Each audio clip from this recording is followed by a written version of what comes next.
not giving him a second chance, why don't you do this first? I'll see you in just a minute.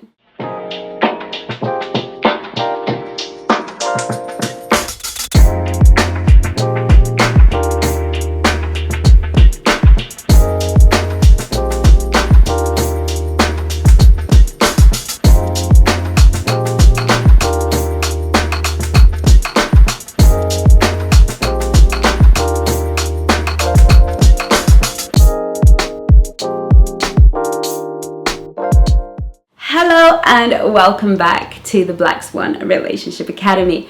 My name is Chengi. I am the founder of the Black Swan Relationship Academy, your dating and relationship expert here at the Black Swan Relationship Academy, where we teach you ladies how to present as a high value, high status, and high worth woman that high quality men find completely irresistible. If this sounds like you are on the right channel. And of course, hit that like button. Ladies, we need to hit that 1,000 likes so that we can inform the algorithm that we have a little secret out here in the Black Swan Relationship Academy.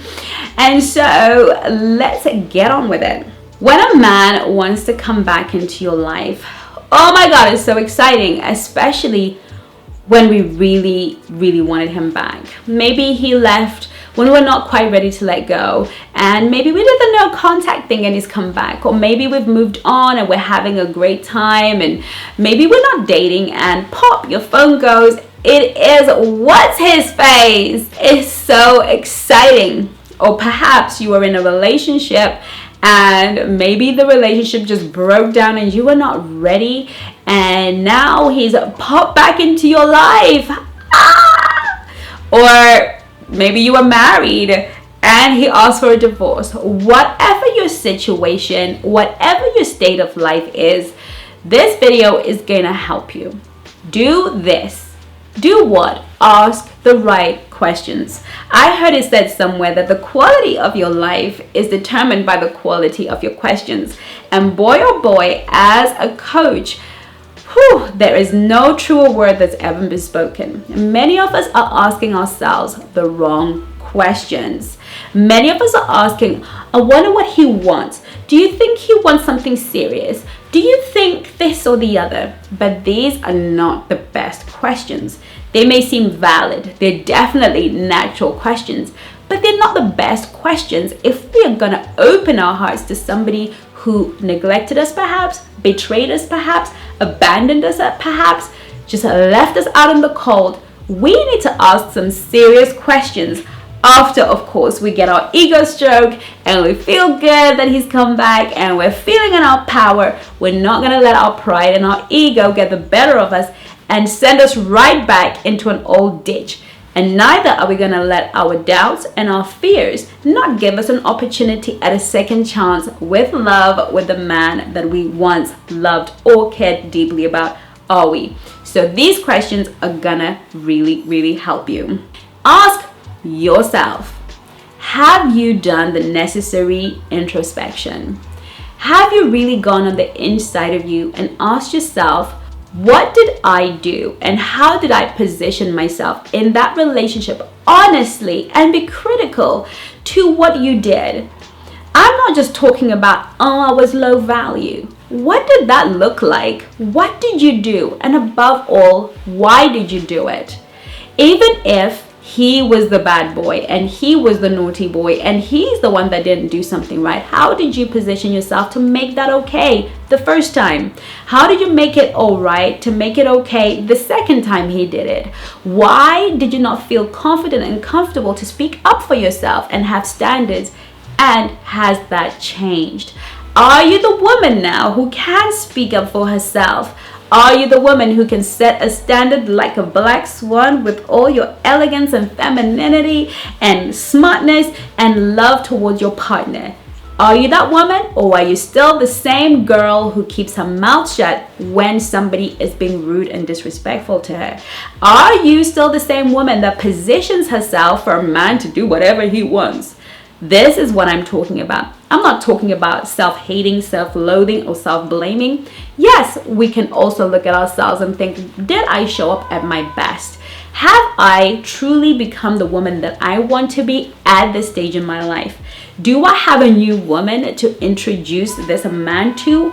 And will he have the capacity at all to be able to handle the new me? Am I able to articulate the new me? Do I have evidence that I have the new me? Or is it just what I'm telling myself? When is the last time I spoke up for myself? When is the last time I positioned myself to be treated like the queen that I am? When is the last time I walked into the room and knew what I deserved and made sure I walked out of that room with everything I came for and deserve? These are important questions, because if the needle has not moved on who you are, then chances are energetically you are only attracting back somebody whose needle hasn't moved on who they are. If you have made this shift, any one of you who's done the energy mastery class will know that when our energy shifts and the needle does move, yes, the men that left us who are orbiting our space will feel the shift in energy and they will come back. And that doesn't mean they're coming back because they desire you. It doesn't mean they're coming back to do right by you. Sometimes they come back for an ego stroke, and sometimes they come back because you are now vibrating at the energy frequency they were at, where you were not. You were here, they were there, and they had to walk away because you just didn't do the personal development. You just hadn't grown. Now you're grown. Now the vibration is right and they're showing up in your life again. Okay, so we need to make sure that we understand that we have done that introspection work and we have been honest, and we can write on a sheet of paper how we have grown. What was the pivot point for us? How did we allow that shift to happen, and how is it showing up in our lives?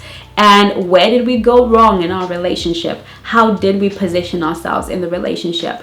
It's so important that you can say, actually, I used to give him everything. I used to pay for everything. I used to nag him. I used to, you need to be able to see that and then do a deeper work about why you felt you had to do that to be loved. The second thing we have to do is take an honest and hard look at the relationship you had. Our minds are so good at filtering stuff, mainly for survival purposes. It chucks away all the ugly crap in the deeper recesses of the unconscious mind, under the table, somewhere far away, so that you don't live your life feeling like everything that's ever happened to you is bad. And so it tends to keep the good memories, the nice memories. And now you're thinking, oh, I remember when he and I were doing this and the other, and you've lost touch with the realities of that relationship. You will be accessing the breakup clinic, and you will be able to see the processes that you need to do as you break up from somebody. These are the things that you need to do after a breakup, so that whether it's a new guy or the same guy coming back to you in a new way, you would have already done this work. So take a hard, real look at what was good and bad in the relationship. Write a list of all the things that worked and a list of all the things that didn't work.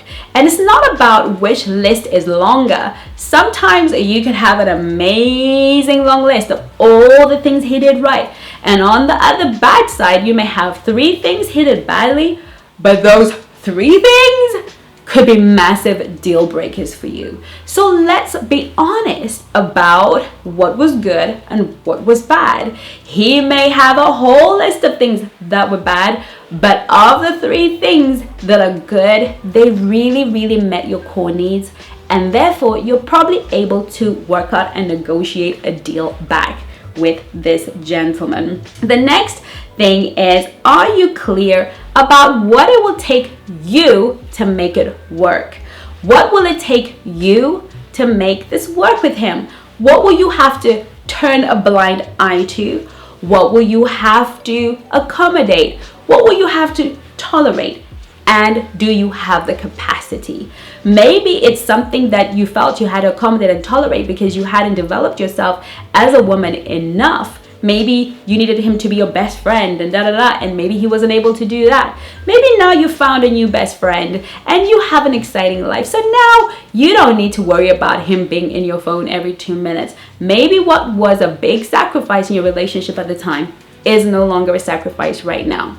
But at the end of the day, that's what it might take, because we cannot assume that somebody else has changed. It's always best to work on the assumption that they're exactly where you left them until they prove different. And if they're exactly where you left them, are you prepared to live with all of the things that you knew you couldn't live with before?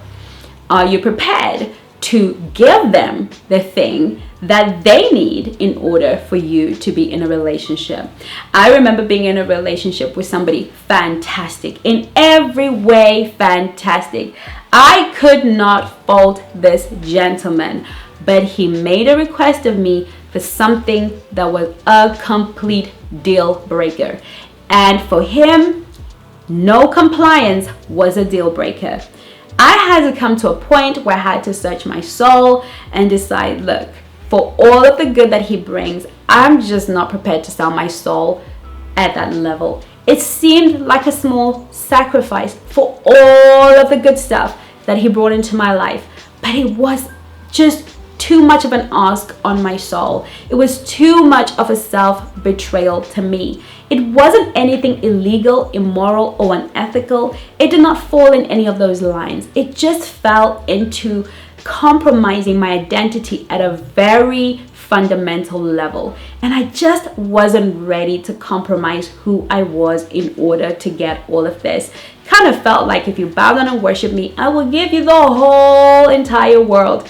And that is a tempting temptation, but really for me, it just was not good enough. So if he were to come back into my life, I would have to say to myself, oops, am I now willing, able to sacrifice that piece of myself? Because if I'm not, there's no point in interacting or even entertaining it any further. And definitely it will be the one thing that I would bring to the table and say, hey, for me, this was the line. What is your position still on that line? Do you still feel the same way about this? You see, it's really very important that we do this work and understand ourselves really well. Have you communicated to him what he will have to do, what it will take from him to make it work with you? So we spoke about what it would take you, but what do you think realistically it would take him to meet your core needs? At this point, you've been a Black Swan long enough. You've done the Soulmate Attraction System course. You've joined the Black Swan Nation. You know your core needs. You understand yourself better. What do you think it will take him to meet your core needs? Does he have it in him? And have you communicated them? Before you say yes or no to a comeback game from a man, have you communicated what it will take him to win you back? Exactly and precisely. And are you prepared to stand your ground on those needs being met? If you're not, disengage, abort mission, stay friends. Nothing wrong with an ex who wants to come back, being a friend, if you feel good to keep him in your orbit. I created the Black Swan Nation because I wanted women from all over the world to be able to access on the point help with their dating and relationship needs. We have the expertise of our world-class coaches, including myself, supporting you ladies through your dating journey to have access to live coaching without having to blow the bank. This, of course, we can only take a certain amount of ladies and support a certain amount of ladies, but I want you to know that you are currently welcome to the Black Swan Nation. You may end up on a waiting list, or you may get lucky and be able to get right into the Black Swan Nation, where we provide more insight, where we discuss more personal stories that will be of use to you. In the Black Swan Nation, there are no holds barred. It is unfiltered. It is only for the brave, because in the Black Swan Nation, we give you the raw truth. So all you have to do is follow the link on this video, and we will see you on the other side. Next thing is, have you both taken responsibility for what happened? Have you grown, and is there proof? Listen, it's really important that if he was wrong, maybe he cheated, that he's able to take responsibility and say, look, I did that, I was wrong, and I was responsible for hurting you and destroying this relationship. Is he capable of that? Is he capable of saying, I was controlling, I was mean, I was unkind, and I am prepared to take responsibility for my part in this relationship. This is so vital and so important, that you are really able to see him take responsibility. And if you were the problem, are you willing to take responsibility? Are you woman enough to say, you know what, I took you for granted, Johnny, and I should have not done that. I take responsibility for taking you for granted. I take responsibility for being a complete moron to you, and kind, or whatever the situation with is. Because at this point, you would have grown. And I know you're growing because you're watching these videos. And you know, in the Black Swan Relationship Academy, it's all about that growth, okay? Also, before I forget, is there proof of change? Is there proof of growth? Can he state a situation or circumstance where you know typically he would have done A, but he did B? And not just one situation, but a few situations. Can you say to him, well, can you show me situations since we've been away where you've shown this growth, where you would have otherwise maybe had a temper and got into a fight, but maybe you handle things differently? Can you tell me a situation where that happened? Is there proof of change, sustained change? Because talk is cheap, and a person who wants you back will sell you any dream in order to get you back, and will promise you anything in order to get you back. But you, girl, you need proof. And do you have proof of your growth? In this moment, are you able to demonstrate proof of your growth?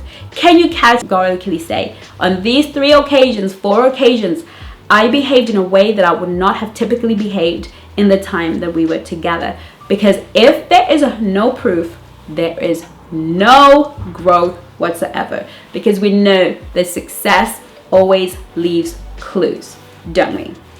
Next one is, if nothing changed or nothing changes, will you still want to be with him? Look, I'm not going to sit here and throw out judgments into the world. Hearts are made of heart material. They're made of emotional material. Somebody's got to love him. Somebody's got to love you. I would rather you were in a relationship where you were loved the right way, the way that causes you to flourish. But at the end of the day, sometimes we just like certain things bent. As long as it's not illegal, immoral, or unethical, you really do have the opportunity in your life to make a decision. But if you do make a decision to take this man back, and there is no change in him or no sign that he wishes to change, you have to, hand on heart, decide that, look, I accept you. I accept you completely, and I make room for you, and I will hold space for you. You know, I used to date this guy. Fantastic guy. Great guy in so many ways. But he had a temper. Such a big temper. And to be honest, it was never towards me. He was just passionate about certain things, and sometimes that passion would turn into a temper. Never towards me, but it used to freak me out a little bit. It used to frighten me a little bit, because I would think, when is that temper going to be weaponized against me? So that used to kind of freak me out. But if he were to come back at a different stage in my life, when I feel like I can maybe feel smarter, and he wanted to come back to my life, I would have to, hand on heart, sit down and ask myself, Chengi, if that temper doesn't go away, if that temper doesn't change, will you still want to be with him? Can you make room for it? Can you find a coping mechanism that is healthy for you? Can you shield yourself and the people around you from that temper? And are you really prepared to see that temper in full bloom? It's not anybody's decision but mine to say yes or no, to choose myself or choose the relationship. At the end of the day, we all have a sovereign right to our decisions and our choices. What I want for you is to walk in awareness and in consciousness. I hope that this video helped you. I look forward to seeing you in my next one. In the meantime, Take care of you. Love you lots. Well done for coming to the end of this video. What I want to ask you is, what have you learned? What is your takeaway? And what are you going to start practicing right away?